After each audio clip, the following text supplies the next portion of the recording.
Hey guys, welcome to another video. I'm Chris, this is Salty Trip Channel, and I get a lot of questions about our Victron system in our RV. So we are going to go over some of those things. People have been asking how much it costs and how long will it last. So stick around and stay tuned.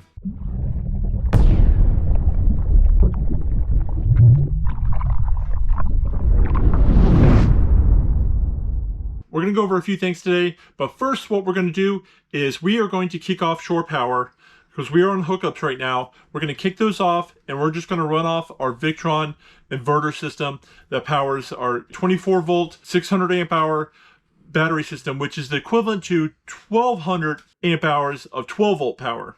And we'll kind of go over to a little more about that in a little bit. But the first thing we got to go do is we got to go kick off the power, and the inverter will automatically kick on. That's the one good thing I like about this system. I don't have to turn it on. I just shut the shore power off and it takes over for this thing. No power. All right guys, so we're pulling about 240 watts from the AC load and about 89 watts right now because all the lights are on from the DC load. We have dehumidifier running basically 24/7. It kind of just discharges a little hose into the shower, which is kind of handy so we don't have to dump it, but it just kind of helps the moisture in the bathroom, because in the winter time, which we're at right now in Florida, it's cold at night. During the day we have the AC running sometimes, so it's a little roller coaster of weather all the time here in Florida. But the AC may kick on a little bit today. But other than that, we have 120 volt fridge, residential, microwave, TV, computer. All that is running off the inverter, the 120 volt system. And we're going to go over a little bit about how much it costs, some other cheaper alternatives and things that you may want to consider. But we kind of want to build our system to last and to be expandable for our needs as we go. And we're going to kind of tell you what we are building the system for. I made some coffee, I ran the microwave, I actually turned the heat on, the electric heat, not the propane, for about 20-30 minutes earlier this morning. And like I said, this Florida weather is kind of like a roller coaster, but it was cold this morning, so it's about midday now. It's like 1 o'clock, and the AC's kicked on right now. And anybody want to guess? It's been 6 hours, so 6 hours total. Anybody want to guess where we're at on battery power? All right, here we are. We are at 88%. Right now we're only using 1200 watts of AC load and just under 300 watts of DC power. So that's 6 hours and we're at 88%. But we're going to go outside and we're going to go over the Victron system and do a price breakdown on everything. So let's get out there and do it. All right guys, we're down here and we're going to show you exactly what we have here first, and then we're going to go over how much everything costs and what you can save money on.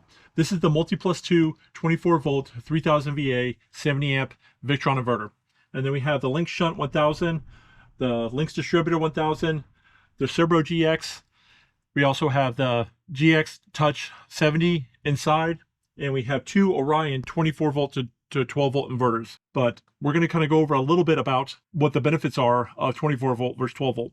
Well, number one, you got to think about this. If you remember Ohm's law, volts times amps is watts. So the higher your voltage, the lower your amperage needs to be. Or the higher your amperage is, the bigger the wires you need, the more heat it causes. If there's resistance anywhere in the system, it'll cause heat, which is like your enemy. Like I've seen people with the 12 volt systems with a lot of big batteries like this, they've had to put some kind of cooling system in here to keep it cool. With the 24 volts, you basically doubling your voltage, you cut the amperage in half.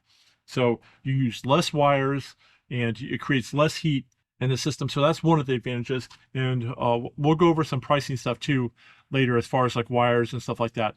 That's what the system is. And I have 3 LIThium batteries in there, 24 volt, 200 amp hours each. So that's 600 amp hours of 24 volts. And remember, that's 1200 amp hours of 12 volts. Starting up here, the Victron Multiplus 2. I'm going to round everything up to the dollar amount. So we paid $14.17 for this. And right now they have it on sale on Amazon for under $1,200. So I'm tempted to buy one right now, a second one, because that's going to save over $200. But it's coming. That's why I have this empty space here, because we're going to put another one right here. And we'll talk about that a little bit later, why we want to put 2. And it's a really important reason, near and dear to our heart. Over here, we have the Lynx Shunt. That is $379. And the way you can save some money on that too is, instead of getting this one, I got it because I wanted to get everything in line, and it has a fuse in here. So not only just a shunt, and the shunt is what tells the system how much energy is coming in and out of the batteries. That, and the Servo GX is the brains that let you know, that ties everything together so that it comes on the readout of the Touch 70 inside. But if you have a smart shunt, you can just use an app, and you don't actually technically need the Servo GX or the Touch 70, and that could save you money. If you just wanted to use that, you can go save yourself just a few bucks there. But this thing also has a fuse, so you would actually need to buy another fuse along with that smart shunt. And the Lynx distributor, that was $223, and that connects us to the Lynx shunt, which connects to the Servo GX, which allows it to tell you everything that's coming in and out of the system better. We just went a little extra because I wanted everything to be nice, neat, and tidy and in line, and I didn't want to have a separate fuse.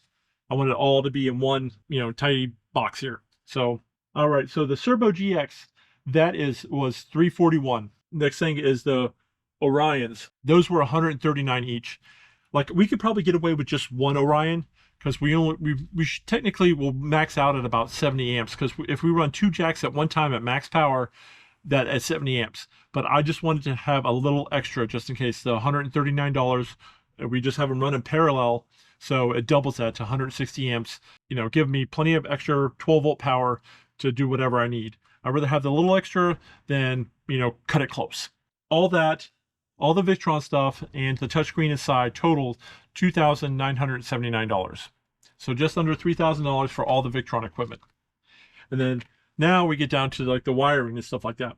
Because it's a pass-through system on the Multiplus 2, basically your 50 amp service wire, which has 2 leads, a ground and a neutral, 6 gauge, so it's 6/4. You have to run it all the way back from the box inside. You have to splice into it, connect to it, run a cable all the way up here, connect it into this box, and then come out of the box and then go all the way back to your breaker.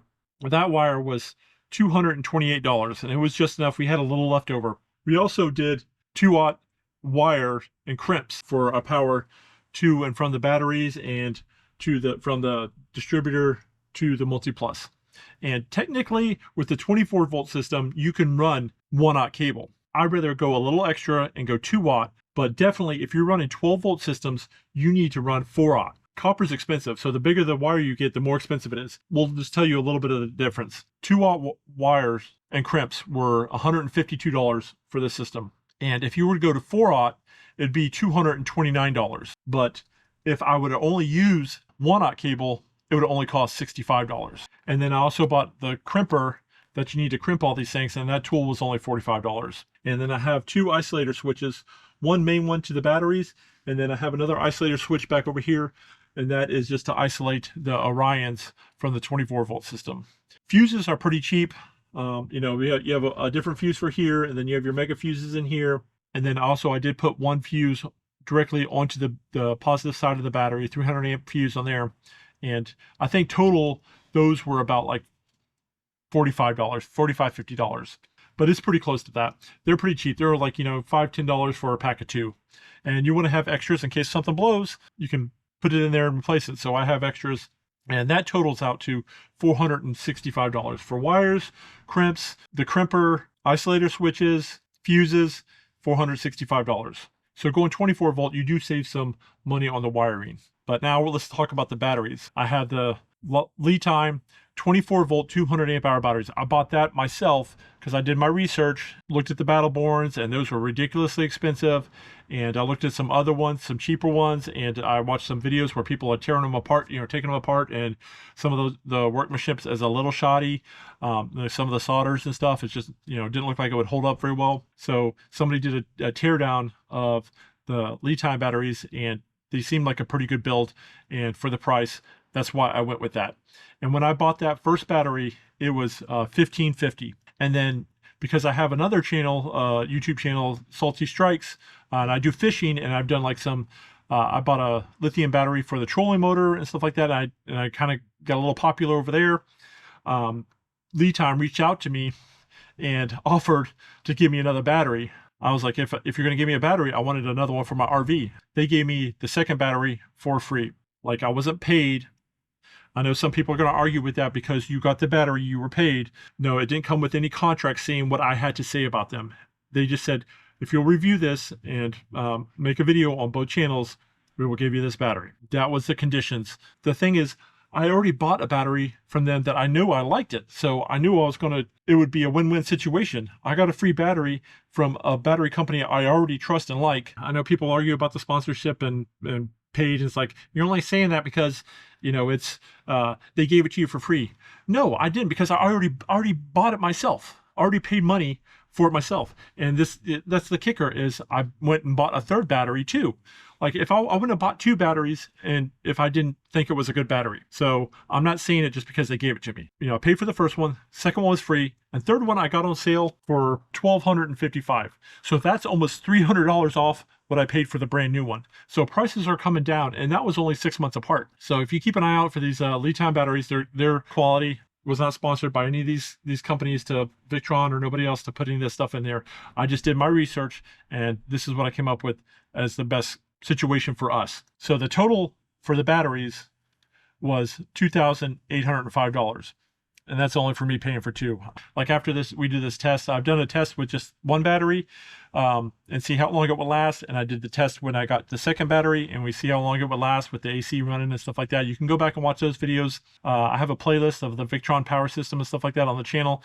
Go down there and check it out. I'll leave a link in the description here below. The grand total for everything that we paid for is $6,249. And that's not even including solar yet. So you can save some money. You could buy a cheaper inverter, but this one is a pass-through, automatic, like kicks over if you lose shore power. And that's the main reason why we got this thing, is because we have 3 puppies inside. And if it's hot and we're away, and some of these parks are known for not having great power systems, and sometimes the power goes out or glitches or something like that, this will automatically kick over and the AC will keep going and then it will stay cool. Everything's running and we don't have to worry about something happening like that with our rascals. And that's one of the main reasons why we wanted a big system. So if it gives us plenty of time, if something goes sideways and we get alerts, that we can get back or call somebody and say, hey, there's something going on in our RV while we're away. Either, call the office and say, hey, can you go take a look? Or we can get in our car and we can, get on our way back and before something terrible happens. Because we've heard of, power's gone out and places. I think there was a story not too long ago in Arizona where the power went out and there was 3 puppies in an RV. I'm pretty sure all 3 passed away because it just got too hot. And we do not want that to happen to our rascals. Heart goes out to them, and we hope that never happens to anybody. So that's one of the biggest reasons why we wanted this system, is just security for our critters. And then also we want to be able to go when we're traveling, we want to be able to boondock. We want to be able to stay in a Cracker Barrel parking lot overnight. We can run the ACs without needing a generator or something like that. Because in those places, they're not going to let you run a generator. You might be able to get away with it, but we don't want to have to worry about it.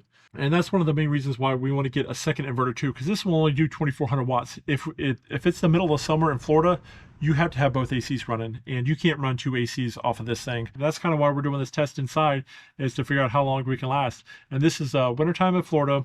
Like I said, it was freezing cold this morning. Now I'm in t-shirt and flip-flops. It warmed up and the AC kicked on. Those are some of the reasons why we have that, is it's automatically kicks over, and you can save money by getting a cheaper one that you have a transfer switch where you switch from main power to your inverter power and wire that in, or you get an inverter that you can just, take a plug and adapter and you run it around and you just plug it into your RV plug on the outside where your normal 50 amp or 30 amp would go with adapters. Get like bus bars instead of this and stuff, but we wanted to go with tried and true stuff that we knew was going to was less likely to fail us. And there's our cheaper systems out there that would do the same job basically, except for the Multiplus 2. I don't know of any other inverters out there that have the auto assist and take over like that. So there are ways that you can save money. If you plan to run like a 12 volt system, if you're running over 600 amp hours, I would just jump up to 24 volt. If you're keeping it under 600 amp hours, just stick with your 12 volt systems and that should be fine. and one inverter. If you're running two inverters, I would definitely run 24 volts, because that's, you know, cut your amperage in half. And also when you go to do solar, that's less charge controllers you need, and it takes up less space. And of course, one charge controller costs less money than two charge controllers. I know that was kind of a lot, but if it was helpful and you got something out of it, hit that subscribe button, notification bell, all that fancy jazz. Give this video a big thumbs up. We greatly appreciate it. If you have any questions about any of this setup, just leave them down in the description area below. I have, like I said, a couple other playlists of me building this, and as I upgraded from one battery, two batteries, three batteries, and moving this over and adding stuff. And we'll do more tests with the 3 batteries and eventually with another inverter, and when the weather gets warmer, and see how long it lasts. Like right now, we are at 87%, and it is almost 2 o'clock. So it's been 7 hours and we're at 87%. But we'll let it keep running. When Kim's on our way home, we're going to wrap up the video and see what time it is and see how much battery we have left. And I'll check back in with you there. All right, guys. My wife's almost home, and it's been 9 hours and we have 81% of our battery left. It's 4 o'clock right now. So have gone 9 hours and have used less than 20% of our battery. I'll show you right here. We have only used 2.5 kilowatt hours, which is 2,500 watt hours of our battery power. So if you have any questions about this test or the system, leave them in the description area below. Hopefully that'll give you a better idea of like what kind of system you want to build for yourself. And if you want to follow along the rest of this build, you know, hit that subscribe button, notification bell, all that fancy mess. Give this video a big thumbs up. We greatly appreciate it, guys. And we'll see you guys in the next video. Bye.